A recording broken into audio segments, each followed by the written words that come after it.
नमस्ते प्यारे दोस्तों। टारगेट कॉम्पिटिटिव एग्जाम के इस ऑडियो सेशन में मैं आपका स्वागत करता हूं। आज हम हमारे एग्जाम के लिए जो इम्पोर्टेंट करंट अफेयर्स की सुर्खियां होती है उसके ऊपर थोड़ा सा नजर डालेंगे, लेकिन हमारा अप्रोच एग्जाम के लिए ही होगा। जो इम्पोर्टेंस वर्डिंग है या लॉन्ग फॉर्म है उसको हम रिपीट करेंगे और समझने की कोशिश करेंगे विद प्रोफेसर बीस पॉजिटिव वे।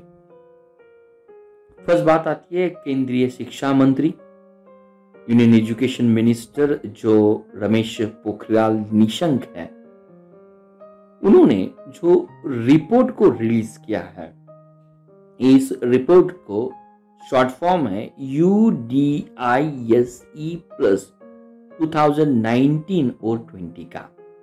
अगर UDISE प्लस का अगर लॉन्ग फॉर्म समझ में आता है तो इट बिकम वेरी इजी। ये रिपोर्ट किसके बारे में है?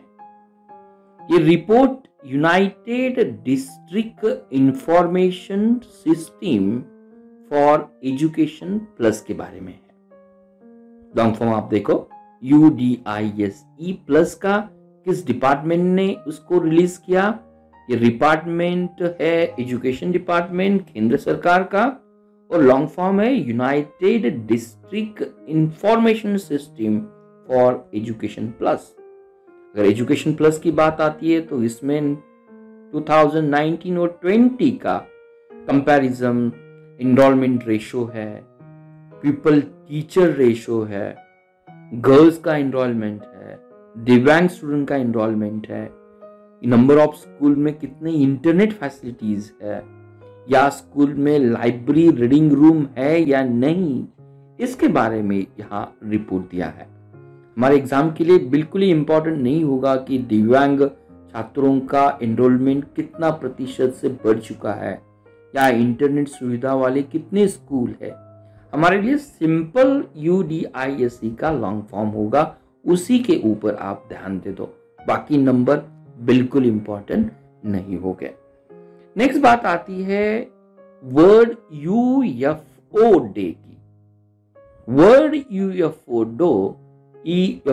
डे जो 2 जुलाई या 2 जुलाई को ऑल ओवर वर्ल्ड में मनाया जाता है, इसलिए हमें UFO का लॉन्ग फॉर्म मालूम होना चाहिए।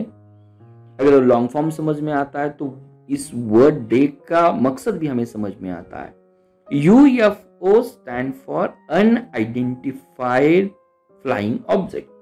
जो भी हमारे आकाश में या स्पेस में जो अनआइडेंटिफाइड फ्लाइंग ऑब्जेक्ट होते हैं उनके प्रति अवेयरनेस क्रिएट करने के लिए 2 जुलाई ये वर्ड UFO, जहां हम उसे अनआइडेंटिफाइड फ्लाइंग ऑब्जेक्ट की दिवस की तरह मनाते हैं।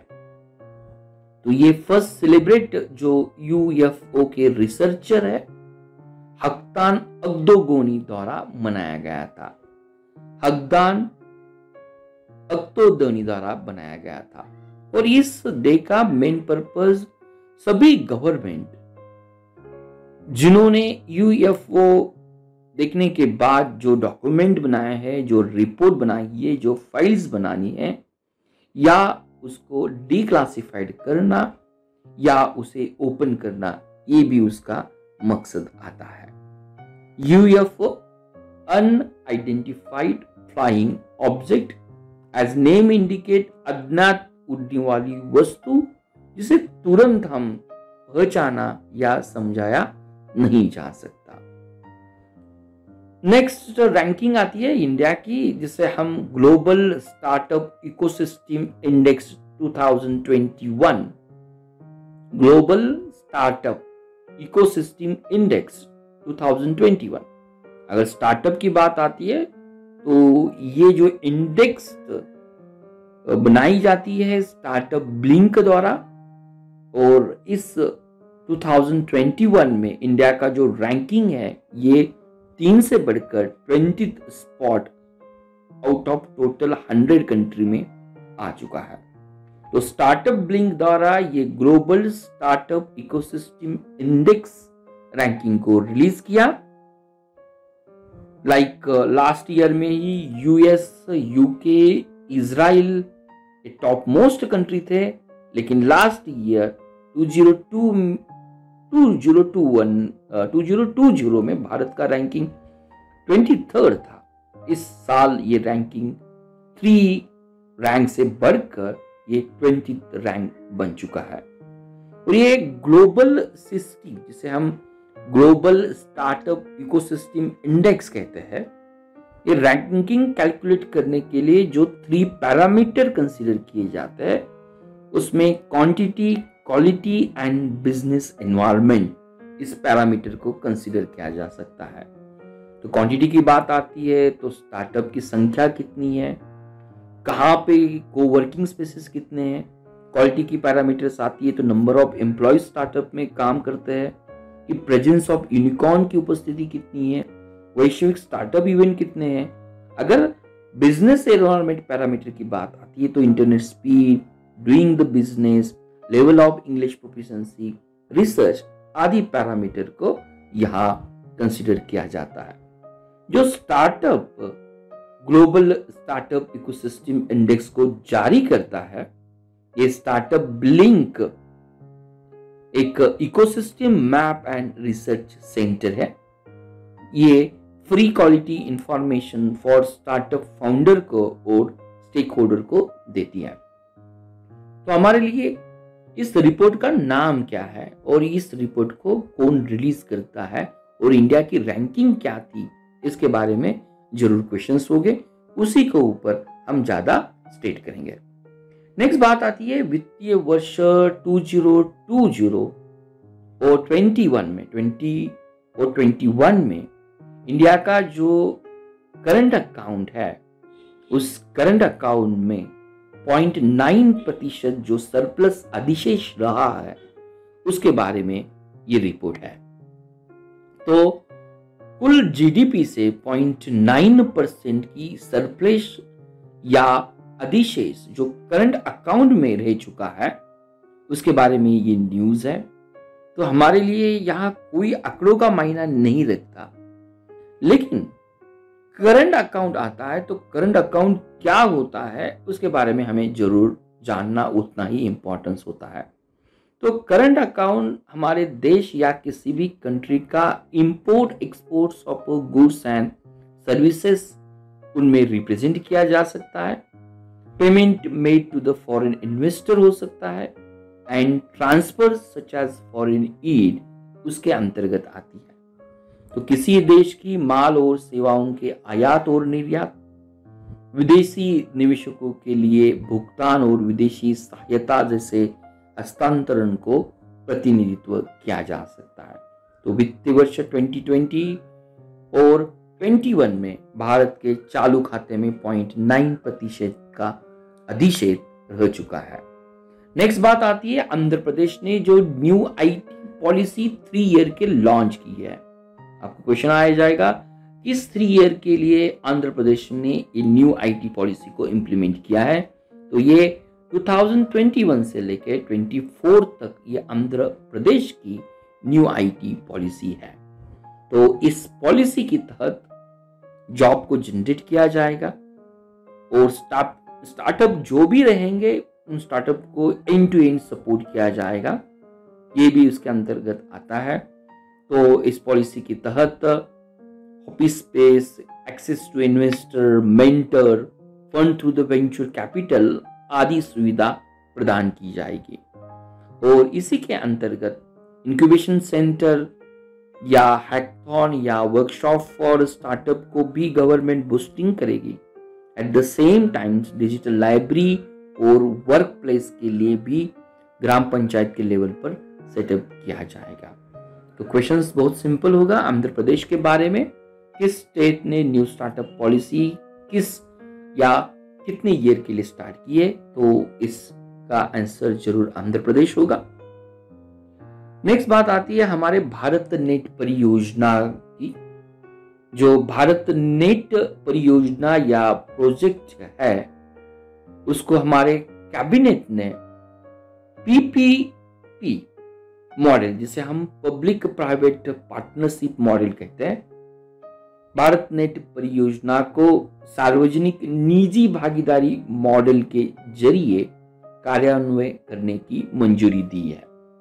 भारत नेट परियोजना, भारत नेट प्रोजेक्ट, ये पब्लिक प्राइवेट पार्टनरशिप मॉडल की तहत इंप्लीमेंटेशन किया जाएगा। तो ऑलमोस्ट 16 स्टेट के लिए यूनियन कैबिनेट ने इस इंप्लीमेंटेशन को रिवाइज किया है। भारत नेट की बात आती है तो भारत नेट परियोजना के तहत जो भी भारत के सभी विलेजेस है, उन विलेजेस को इस योजना के तहत कवर किया जाएगा। भारत नेट इनिशिएटिव का मेन पर्पस होता है हर विलेज में ब्रॉडबैंड से कनेक्ट करना। तो इसी योजना के तहत creations, upgradation, operations, maintenance and the जो भी ब्रॉडबैंड के लिए जो बुनियादी ढांचा लगता है उनको ऑपरेशनलाइज करना इस ये परियोजना का मेन उद्देश्य है। लेकिन पब्लिक प्राइवेट पार्टनरशिप मॉडल की तहत यहाँ प्राइवेट सेक्टर की जो इफिशिएंसी, ऑपरेशन, मेंटेनेंस या यूटिलाइजेशन में आती है, उसका यूज करके हमारे विलेज में हाई स्पीड ब्रॉडबैंड सर्विस को प्रदान करना, ये बेसिक उद्देश्य आता है। हमारे एग्जाम के लिए हमें भारत नेट परियोजना के बारे में क्वेश्चंस जरूर हो सकते हैं। तो ये भारत नेट परियोजना का जो पूर्व नाम था, जिसे हम NOFN कहते हैं। NOFN का मतलब होता है national optical fibre network. NOFN का नेशनल ऑप्टिकल फाइबर नेटवर्क ये अक्टूबर 2011 में स्टार्ट किया गया था और नेशनल ऑप्टिकल फाइबर नेटवर्क का दूसरा नाम 2015 में भारत नेट प्रोजेक्ट दिया था। तो भारत नेट परियोजना के तहत भारत के सभी विलेजों को एक हाई स्पीड ब्रॉड नेट को स्वीकार करना या उसकी उपलब्धि कराना, ये बेसिक ऑब्जेक्टिव है। भारत नेट इस योजना को इम्प्लीमेंटेशन करने का काम डिपार्टमेंट ऑफ टेलीकम्युनिकेशंस करता है, ये भी हमें याद होना चाहिए। और इस प्रोजेक्ट को फंडिंग किया जाता है USOF। USOF का मतलब होता है universal service obligation fund. Universal service obligation fund. Next सुर्खियां जो कोविड के इनॉक्यूलेशन, जिसे हम वैक्सीनेशन के बारे में जो नया प्लेयर मार्केट में इंट्रोड्यूस हुआ है, Covishield, Covaxin, Moderna, Sputnik V, ये अलग अलग प्लेयर इंडियन मार्केट में कॉम्पीट कर रहा है। लेकिन भारत की अहमदाबाद स्थित जो जाइडस कैडिला है या कैडिला कंपनी है, उन्होंने वर्ल्ड का फर्स्ट प्लाज्मिड DNA वैक्सीन को भारत में लॉन्च करने के लिए इमरजेंसी यूज ऑथराइजेशन के तहत अप्लाई किया है। EUA का मतलब होता है emergency use authorisation. Zydus Cadila द्वारा उनके वैक्सीन का नाम है ZyCoV-D और ये वर्ल्ड की फर्स्ट प्लाज्मिड DNA है। तो वर्ल्ड की फर्स्ट प्लाज्मिड DNA ZyCoV-D है और पूरे फर्स्ट फेज, सेकंड फेज और थर्ड फेज के ट्रायल होने के बाद उन्होंने अप्लाई किया है EUA के लिए, जिसका मतलब होता है इमरजेंसी यूज ऑथराइजेशन। नेक्स्ट हस्ती आती है राजेंद्र किशोर पांडा, जिन्हें कुवेम्पु राष्ट्रीय पुरस्कार से नवाजा गया। कुवेम्पु राष्ट्रीय, स्पेलिंग देखो KUVEMPU, कुवेम्पु राष्ट्रीय पुरस्कार। राजेंद्र किशोर पांडा ये उड़िया के प्रसिद्ध उड़िया कवि है। उन्हें ये कुवेम्पु राष्ट्रीय पुरस्कार से सम्मानित किया गया। तो डॉक्टर राजेंद्र किशोर पांडा 16 कविता संग्रह और एक उपन्यास प्रकाशित है। उनमें से उल्लेखनीय जो कृतियां है उसमें द्रोह वाक्य, दूजा नारी, इशी खेला ये आती है। हमारे एग्जाम के लिए कुवेम्पु राष्ट्रीय पुरस्कार ये कब या किस ट्रस्ट द्वारा दिया जाता है? तो ये 2013 राष्ट्रीय कवि कुवेम्पु ट्रस्ट द्वारा ये प्रदान किया जाता है। जो भी आउटस्टैंडिंग लिटरेरी या साहित्य क्षेत्र में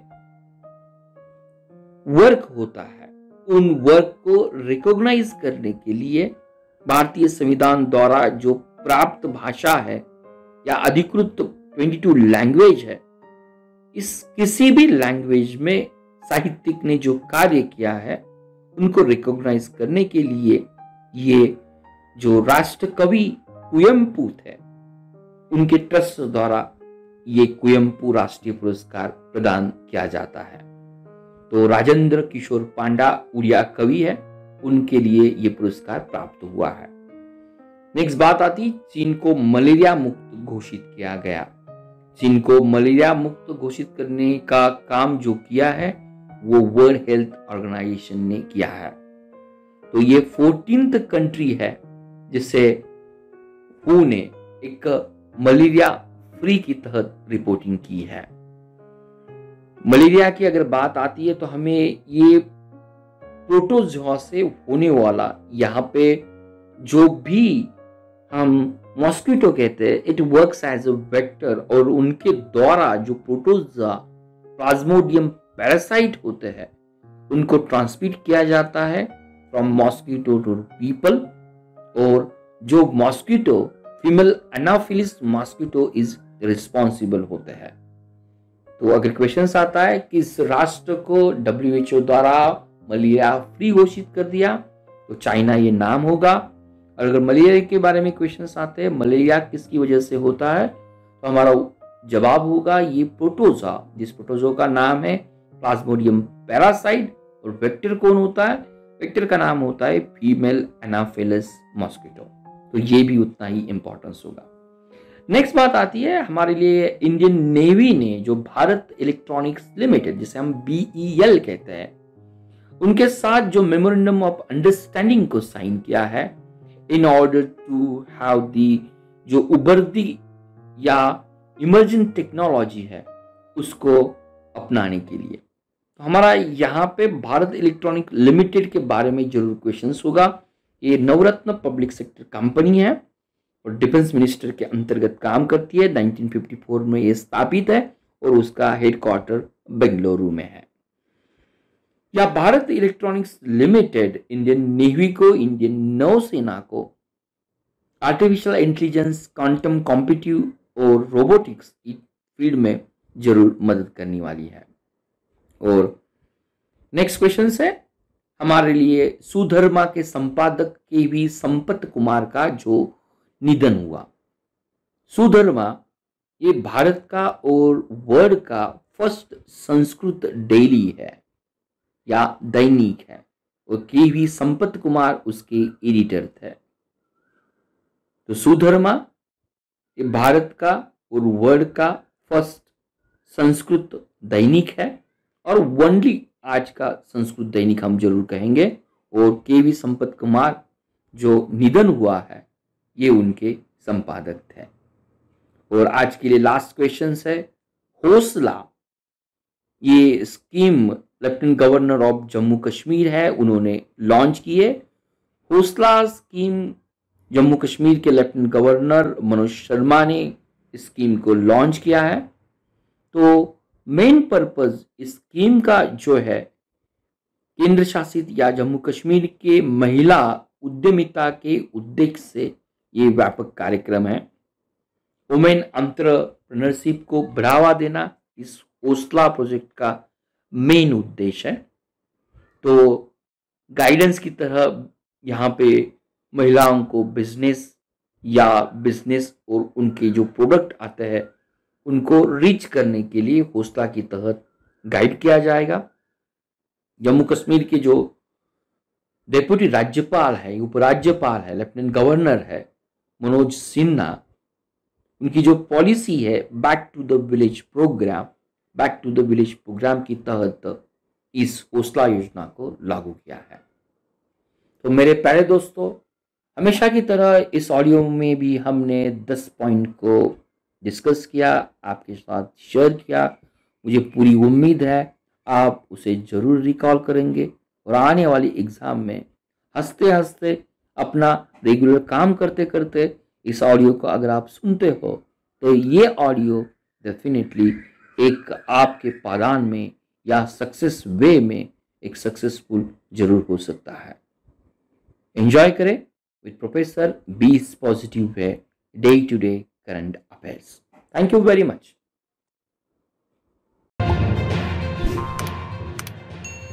Thank you for watching Target with Professor B's Positive Way. We request you to be a voluntary donator to become our prime and pride motivator.